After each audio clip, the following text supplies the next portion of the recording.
Virtuous Alt Text Cycle, Engineering Context and Quality in AI-Generated Alt Text. Speaker, Erin Coleman, Chief Product Officer for Scribely. Moderator, Carolyn DeRosier, CEO of Scribely. Hi, everyone. And first, a big thank you to SiteTech Global for hosting this conference. We are so glad to have this platform to share important advancements in assistive technologies. My name is Carolyn DeRosier, and I am one of your speakers for this session, which is called the Virtuous Alt Text Cycle, Engineering Context and Quality in AI-Generated Alt Text. And I'd like to introduce my co-speaker, Erin Coleman. Erin is the Chief Product Officer at Scribely, where she leads the vision for technology solutions that combine innovation and human expertise to make images accessible to everyone. And she's held previous roles at Google, Irrational Labs, and the Outcast Agency. And as I mentioned, I'm Carolyn DeRosier, the founder and CEO of Scribely, and we partner with large organizations to produce premium quality image descriptions at scale. We're developing solutions to embed image accessibility right into the fabric of their content workflows and their culture. And now I'll hand it over to Erin to kick off our presentation. Hello, everyone. We're thrilled to be here to talk about a powerful new alt text author, Generative AI. This session is about building resilient workflows that support AI as a writing partner for drafting high-quality, meaningful alt text. We'll talk about moving beyond simple editing AI alt text for errors and instead cultivating what we call a virtuous alt text cycle, a system where expert human input makes the AI smarter, more adaptive, and more context aware. So generative AI offers this incredible potential for accessibility, right? But as stewards of good image description, we at Scribely know that this is really not an easy task when it comes to actually achieving high quality image descriptions. So producing these contextual descriptions at scale is incredibly difficult. We need to evaluate this new AI alt text author in the accessibility space so we can understand how to use this powerful technology responsibly and how to build a process and a workflow that prioritizes high quality image access for all users, moving far beyond just this better than nothing end result. We need to push for more. As an alt text author, AI's strengths are obvious. It has the scale, it has the speed, and it has the breadth of knowledge. But this same strength is actually the reason we're seeing today's AI models really struggle with generating quality alt text. By default, an AI describes an image in complete isolation from its context. In cutting that corner, it unfortunately misses the true purpose of the image or the reason why it exists on that specific page. And when we browse the web, we don't just see images in a vacuum, right? We are influenced by the surrounding text, the surrounding headlines, and the images are part of this experience of the page. The AI just doesn't get that. On its own, it doesn't factor in the different types of context that give meaning to the images that we're experiencing. And we'll dig into 3 different forms of context later on in this presentation. But at a very basic level, we as humans know that we need to understand context to interpret the why behind the description. Exactly. Out-of-the-box AI models aren't designed to review the surrounding page because they can't see that content, they can't determine the intent. So what do? They default to a simple literal description. They perfectly describe the what, the literal facts, but they completely miss the why. An AI might be an excellent researcher. It can identify objects in an image, but it can't understand why that image is important in the context that it is in. It also doesn't know your brand voice, industry language, or the emotional tone it should adopt. This is all critical missing context. This brings us to the core issue. It's not just about what is in an image, but why it's there. We can't expect AI to succeed if its default process ignores that why. It's crucial that we understand exactly how these large language models work. The way they are programmed to function makes them more predictive than perceptive. When prompted to generate an image description, the out of the box AI gets one initial hit of context that it can work with. And that's the objects that it can detect within the image and also their relation to one another. And after that, its language model takes over to do the writing. And that predictive writing model is exactly where hallucinations come from. Look at the example on the slide. The AI sees a person, a bathing suit, a hat, and a towel. Its statistical writing model fires up and predicts beach. And because it's a predictive writer, it might actually add sand to the description, even if, as in this case, the person is clearly sitting on a white surface. It predicts the sand into existence. And here's the most critical part. The AI then interprets the purpose of the image based on the predictive description it just wrote, including the parts it completely made up. It's building its why on a what that might factually be wrong. This brings us to one of the most serious flaws of AI as an alt text author, its potential to mirror and even amplify societal biases. This often leads to inequitable or stereotypical descriptions where the AI misrepresents people, defaults to narrow assumptions, or uses harmful, loaded adjectives. And as this slide says, AI models are trained on the internet, which has essentially become this massive repository of human bias. It's learning from all of our content, absorbing all of those pre-existing stereotypes and harmful patterns that we've published. And do we like that about the internet? No, but it's there.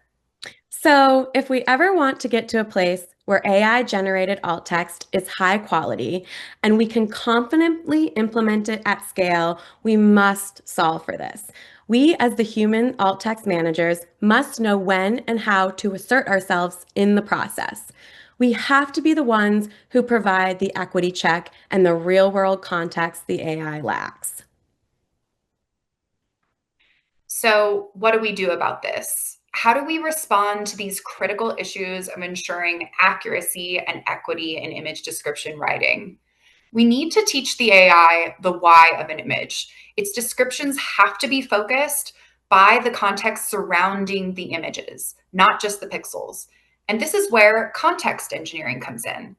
So at Scribely, when our human writers start an image description project, we have a very well-defined process. We first collect all of the contextual information that we think we might need to produce the quality descriptions. And this may include things like brand style guides, creative briefs, the page content, and we're using our human ability to discern what information is needed in this particular project. And it changes quite a lot from project to project in terms of the context we need. So when we think about AI at Scribely, the big question on our minds is, can we programmatically replicate this human-centric process of collecting the relevant contextual information for an AI? And then a follow-up question, would the AI improve if it had all of the contextual information it needed? Is that even possible? The answer today is we're getting there. We're still in the early phases. Context engineering needs more testing, more development, and more experts. But it is showing real promise, and we encourage all of you to start testing this. When your context is precise, relevant, and aligned with the visual facts, it becomes the most effective tool for grounding the AI in reality. It's how we capture purpose and deliver it to the author, whether the author is human or an AI. And let's be clear, even when we get a better result from the AI, we still need humans to review the output. The end state is not completely to remove our involvement, and we still need to get to that feedback and put it back into the loop. So we've established that context is everything in alt text, but this term context can feel super vague. So what exactly do we mean by context? There are many different forms of context, but we're going to break down three distinct actionable types, which we have up here on the slide. And the first one is technical context. So think of this as the what of the image or the hard facts about the image.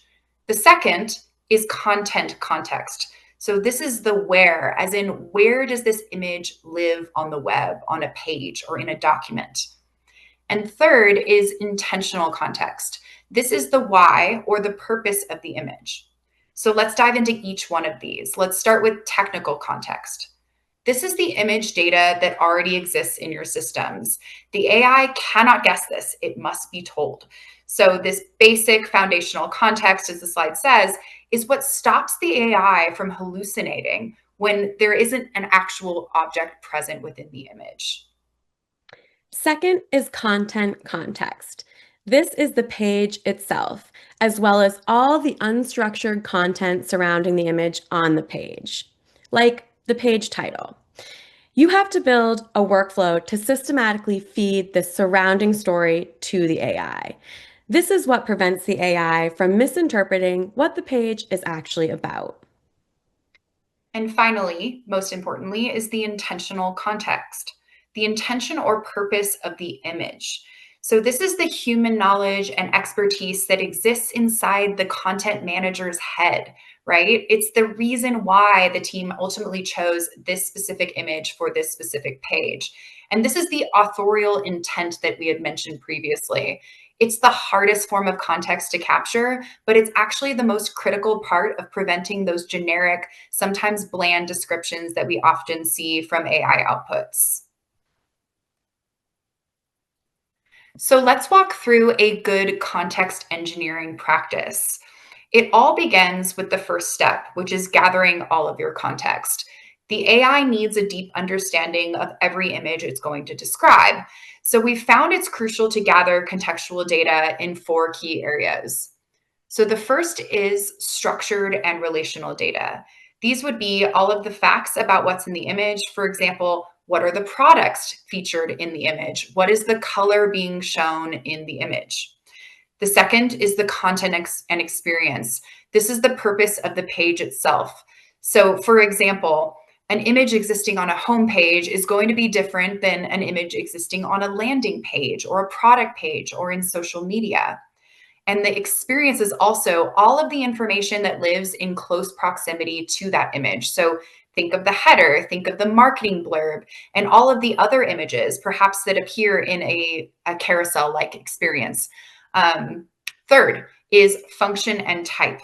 So this is the image's role on the page. Some of this could be established programmatically, so we could actually look at whether the image is a link and where that link takes us. It could also be that we're identifying the image as a brand image based on where it appears, what page it appears on. We're determining its role. And we're thinking about how does this image further the message of the surrounding information for that image. And the last form of contextual data is brand and equity. And this is where it gets really tricky because your brand and equity information likely lives in documents on servers or in campaign briefs, on creative guidelines. We're often not connecting this information to image description. But the good news is that you might be able to apply this form of context at a higher level across all images in a campaign or all images across an entire business unit. And the reason you can do that is because the context doesn't change necessarily from image to image in this case, as other forms of context tend to do. Step 2 is feed all that context to the AI. This is the most direct way to control the AI alt text output. And it's generally done in two main ways. First, through well-formed prompting. This is where we take all that context Carolyn just listed and build it directly into your prompting method. Second, a more advanced method is fine-tuning. This involves training the AI model on your own associated labeled metadata, which teaches it specific rules and allows it to generate far more accurate, grounded information. Okay, so let's ground all of this information that we've been talking about in an example. And we're going to use the same image across three different forms of context to illustrate how the description changes. So on the screen, we have an image of a person in a stylish white trench coat holding a skateboard. And this is an e-commerce brand that we're talking about. The trench coat is actually a product that this brand sells. So now that we've established what's in the image, the trench coat, we need to ask, where does this image live? So this would be the content context that we talked about earlier. And in this case, we are on the homepage. This is the brand's front door. It's their first impression for customers. And the content surrounding this image includes a marketing blurb, which we also have up here on the slide. So this marketing blurb relates to this image and informs our experience as an audience. So let's think about, what is the intent? The goal here isn't to sell this specific coat on the homepage. The goal is actually to showcase the overall brand feel and inspire you to click deeper into this collection. And the marketing blurb next to the image says things like, look and feel confident, go places in style, browse our collections. This image is doing that exact same job as that marketing blurb. It's communicating a vibe that's cool, confident, and versatile. Exactly. That context directly dictates the focus of the alt text. A generic out of the box AI might just say, a person in a white coat holding a skateboard. That's the literal what. It completely misses the why.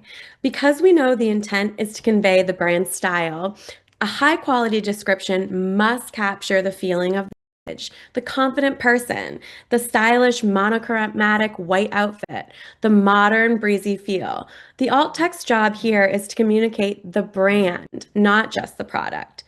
Now keep this homepage context in mind, all that inspiration.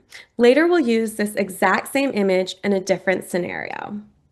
So collecting all of this context for every single image can feel like this massive manual bottleneck, right? It feels like it might be impossible to scale. But the secret is, most of this data is already there. You are already capturing most forms of relevant context in your process somewhere. It's just living in different systems. It's a bit scattered right now. And the solution is to optimize this process by tapping into the tools you already have.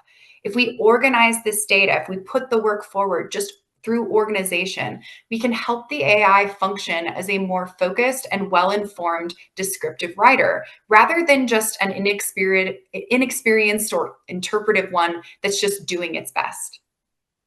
Yes, truly effective AI alt text is about giving both humans and AI the right information. This brings us to knowing your tools. And as the slide shows, knowing where your context lives.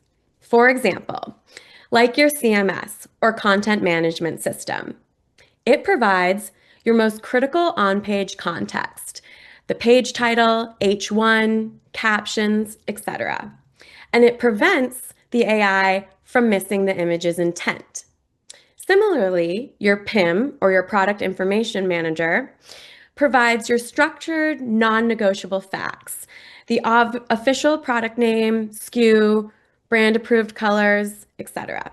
And it prevents hallucinations. And finally, your DAM, Digital Asset Management System, provides the image canonical metadata, its single source of truth, like a campaign name or usage rights. And it helps prevent the AI alt text from generic one-size-fits-all descriptions. Okay, now let's take that exact same image from earlier and drop it into a completely different context. And this time, that image appears on a product listing page for outerwear. So the image appears in a grid right next to other outerwear products, including a tan coat and a lime green jacket. The user's intent here has completely changed. They are no longer just browsing for vibe. They are actively shopping. They are scanning, comparing, and trying to decide which item to investigate further. So that old brand feel description that we created earlier for the homepage is suddenly not helpful in this scenario. It doesn't help the user differentiate, or just as importantly, to visualize the difference between the outerwear products on this page. So when a user is on this page, we can imagine them asking two key questions to themselves. Number one, how does this jacket differ from the tan one or the green one? Number two, how would I wear this? What does it go with that I already own? So, a high quality description here needs to serve both of those needs, comparison and imagination. With that in mind, the new alt text for this context would be an ankle length white coat, pardon, I'll start that over. An ankle length white cotton trench coat that is open at the front and has a breezy flowing fit. It is paired with a white fitted blouse with an angular hem and white wide leg trousers. So let's break down why that alt text description you just heard works in this context. That first sentence, an ankle length white cotton trench coat, this is for comparison. It immediately gives the user the core facts to tell it apart from the tan slouchy jacket or the lime green cropped blazer. And the second sentence, which reads, it is paired with a white fitted blouse with an angular hem and white wide leg trousers. That is for imagination. It helps the user see the full outfit and visualize it in their own wardrobe. They might be thinking, oh, I already have white wide leg trousers. This trench coat would be the perfect addition. So this is a great example of how the exact same image requires completely different alt text. The context changed the role of the image from inspire to compare and style. Okay, so now let's pull all of these pieces together. This is how we build a resilient alt text workflow that takes the concept of human in the loop, as we've heard so many times, from something that's corrective to something that's influential. To get high quality AI alt text and to prevent the AI from struggling with context inaccuracies or harmful bias, we have to build a workflow that ensures quality at every step. As you can see on the slide, it looks like this. First, ingest and contextualize. The human provides the image and all those relevant context types. Second, first draft. The AI takes that input and generates the first pass. Third, review and refine. This is the critical human step. The expert evaluates that draft, editing for quality, intent, and equity. Fourth, approval and publication. The human approved high quality alt text is published. And finally, the feedback loop. The human edited version is fed back into the system. This is what creates the virtuous cycle. That data is now used to fine tune your custom AI models, improve your prompt engineering, and build a powerful QA database. And this workflow also solves a critical issue of ownership. And this is a huge problem that organizations need to address with images. The model is influenced by human input in the first place. And when the AI routes the image to the right person, who's the content expert, excuse me, they are empowering them with a higher quality AI generated draft that they can then adapt and finalize the description for publication. Okay, so one final example, and we're going to use that exact same image from earlier, but this time it's on the product detail page. So we're past the brand vibes, we're past the product detail comparisons, and the add to cart button is right there on the page. At this stage, the user's intent is to inspect the images. They want specific, detailed answers before they make that decision to buy the product. And the text on the page often doesn't help. It's usually abstract marketing copy like high fashion drama. The images are doing the real work of showing the product from every angle. This is crucial not just to make the sale, but to prevent returns. And this is precisely where we're seeing most brands fail. A Scribely study 2 years ago found that 98% of the top e commerce product pages have missing or completely useless alt text. The most common error was 91% of pages had auto generated formulaic text that was non descriptive, like something like product title, image one of two. And that is completely useless to a shopper and doesn't provide them with any specific details to inspect. And a few years later, we're still in the same place. So for our image in this context, the alt text must become the zoom in. It needs to be hyper specific. Instead of just trench coat, we need to discuss the semi-sheer cotton fabric, the blouse and sleeves that are loose on top and fitted at the wrist. The unstructured lapels, the high cowl neckline of the blouse, and the deep flowing pleats of the trousers. This is the only way to give all your customers the facts and confidence they need to click add to cart. So as we conclude, our core message is this: generative AI is an incredibly powerful tool, but it is not a magic wand. Without human input to provide context, to ensure accuracy, and to champion equity, it will fail to scale. True innovation in accessibility isn't just about automation. It's about designing intelligent workflows that integrate AI as a partner. This means you cannot just set it and forget it.